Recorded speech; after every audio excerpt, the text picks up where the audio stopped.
मित्रों नमस्कार। धन आकर्षण के सिद्धांत में दूसरी राशि है वृषभ राशि। इसकी अब मैं आपसे चर्चा करूंगा। आप मेरे चैनल को सब्सक्राइब अवश्य करें ताकि आने वाली वीडियोस भी आप तक पहुंच सकें और बहुत अच्छी जानकारी आपको शास्त्रोक्त रूप से मिल सके। इस सिद्धांत में हम बात कर रहे हैं वृषभ राशि की। वृषभ राशि के जो स्वामी बनते हैं वह स्वामी हैं शुक्र। वृषभ राशि में जो चंद्रमा होते हैं तब वह राशि वृषभ राशि होती है। और वृषभ राशि के जो धन के स्वामी बनते हैं वह बनती हैं बुध। अर्थात शुक्र, बुध और चंद्रमा तीनों ग्रहों का जब योग बनता है तब वृषभ राशि वाले व्यक्तियों के पास धन की कमी नहीं होती है और बहुत अच्छे इनको लाभ मिलते हैं। यदि बुध, शुक्र और चंद्र तीनों ग्रहों का एकादश स्थान पर इस योग बन जाता है तो आप मानकर चलें कि बहुत बड़े धनाढ्य आप बनने वाले हैं। बचपन में ही कुंडली में लिख दिया जाता है कि व्यक्ति कुल दीपक बनेगा और सबका निश्चित रूप से विकास जरूर करेगा। दूसरा, इनके एक स्थान होता है बुध और शुक्र का स्थान, द्वितीय स्थान। यदि दोनों वहाँ पर बैठे हुए हैं तो आप मानकर चलें कि आप बहुत अच्छे वक्ता बनेंगे, आप अच्छे प्रोफेसर बनेंगे, आप अच्छे एंकर बनेंगे। इससे रिलेटेड आपकी आजीविका का एक साधन होगा और आप बहुत अच्छा धन कमाएंगे। तीसरा योग बनता है तीसरे स्थान पर। तीसरे स्थान पर शुक्र का, बुध का, चंद्र का कहीं योग बन जाए आपको अच्छे लाभ मिलते हैं। यहाँ पर आप जो भी काम करते हैं अपने मित्रों की मदद से आप बहुत आगे बढ़ते हैं। आपको सलाहकार बहुत अच्छे मिल जाते हैं, आपको मित्र बहुत अच्छे मिल जाते हैं और आपकी इसमें तरक्की होती है। चौथा स्थान आता है शुक्र बुध का चतुर्थ स्थान पर योग। ऐसे व्यक्ति आपके पिता, आपके पूर्वजों का जो व्यवसाय चल रहा होता है उस व्यवसाय को बढ़ाने वाले होते हैं और उसी में इनको बहुत लाभ मिलता है और छोटे से व्यवसाय को बड़े रूप तक ले जाते हैं। उसमें भी आपकी तरक्की होती है और निश्चित रूप से लाभ मिलता है। एक संयोग बनता है बुध और चंद्र का, बुध शुक्र का छठे स्थान पर संयोग। यह संयोग शत्रुओं से भी लाभ दिलवा देता है।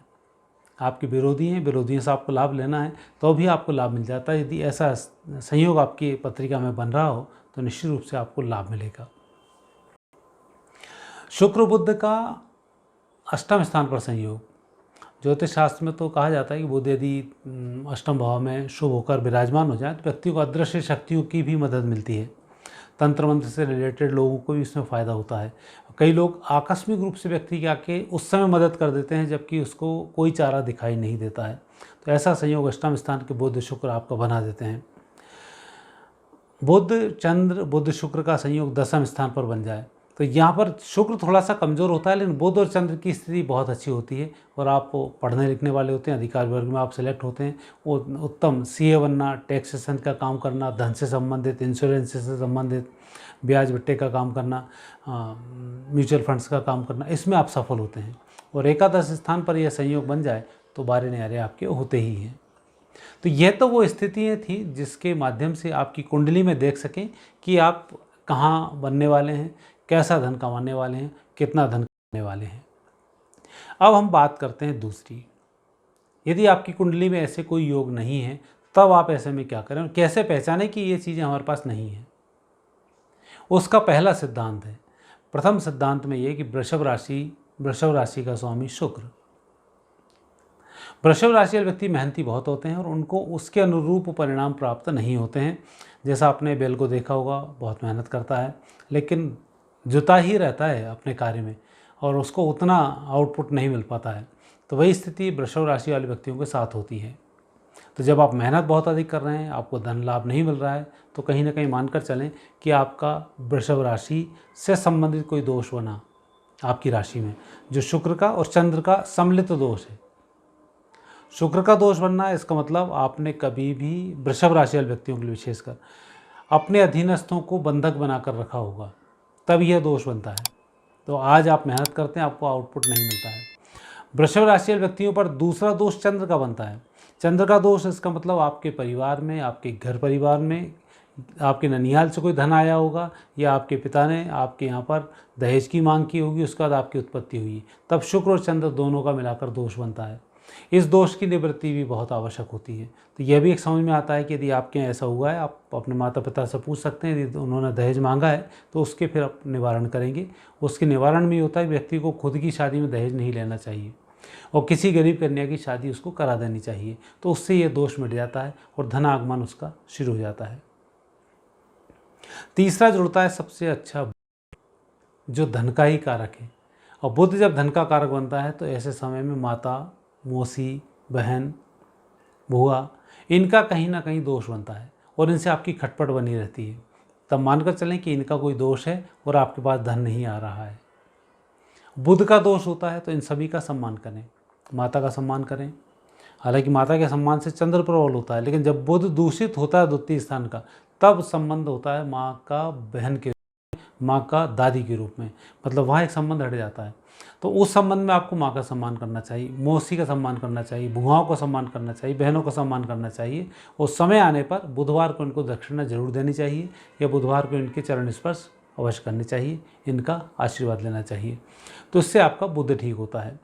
तो ये जो मैंने उपाय बताए ये एक आध्यात्मिक उपाय है, जिनसे कि हम मालूम पड़ता है कि हम कैसी स्थिति में हैं और कैसा इनका उपाय करें, तो उससे आपको लाभ मिलता है। अगले उपाय हैं ज्योतिषी उपाय। ज्योतिषी उपाय में यदि आपको परेशानी आती है कि आप कुछ काम करते हैं, आपको नुकसान हो रहा है, परेशानी आती है, तो आपको हीरा पहनना चाहिए। हीरा रत्न पहनने से आपको लाभ मिलता है। दूसरा, ज़्यादा परेशानी फंसती है, आपका कर्ज चढ़ जाता है, फिर कर्ज लेते हैं, फिर चढ़ जाता है और कर्ज बढ़ता जा रहा है, तब आपको पन्ना पहनना चाहिए। पन्ना रत्न रिंग फिंगर में पहनना चाहिए, उससे आपको अच्छी मदद मिलती है।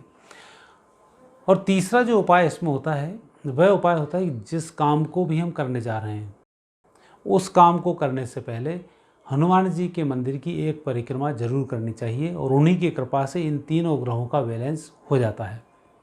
और जब भी काम करने जाएं तभी आपको ये कार्य करना है। तो ज्योतिषी उपाय में आप इन उपायों को करेंगे, आपको निश्चित रूप से इसमें लाभ होगा। अब आप कार्य कैसे करें कि आपको इसमें लाभ मिल जाए।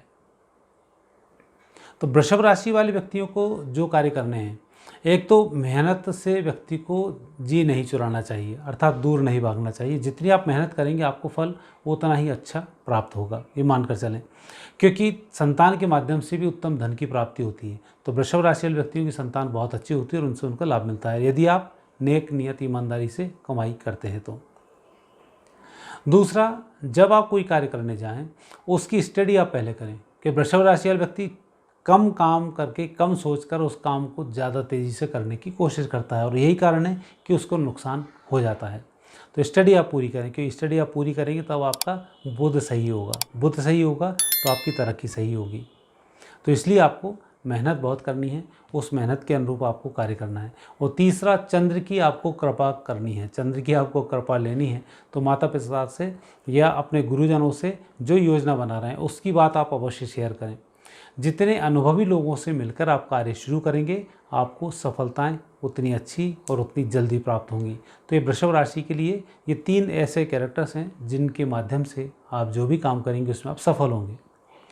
क्योंकि किसी भी राशि के बारे में नहीं कहा जा सकता कि इस राशि वाले व्यक्ति को यही काम सूट करेगा, क्योंकि अन्य ग्रहों के कॉम्बिनेशन भी इसमें बनते हैं। उसके अनुसार फिर व्यक्ति को पद की प्राप्ति होती है, क्योंकि हर राशि वाले व्यक्ति नेता है, हर राशि वाले व्यक्ति कलेक्टर है, हर राशि वाले व्यक्ति आज चपरासी है, हर राशि वाले व्यक्ति आज भीख मांग रहा है और हर राशि वाला व्यक्ति आज करोड़पति अरबपति है। तो उसमें यह नहीं लिखा होता कि इस राशि वाले को यही काम करना है।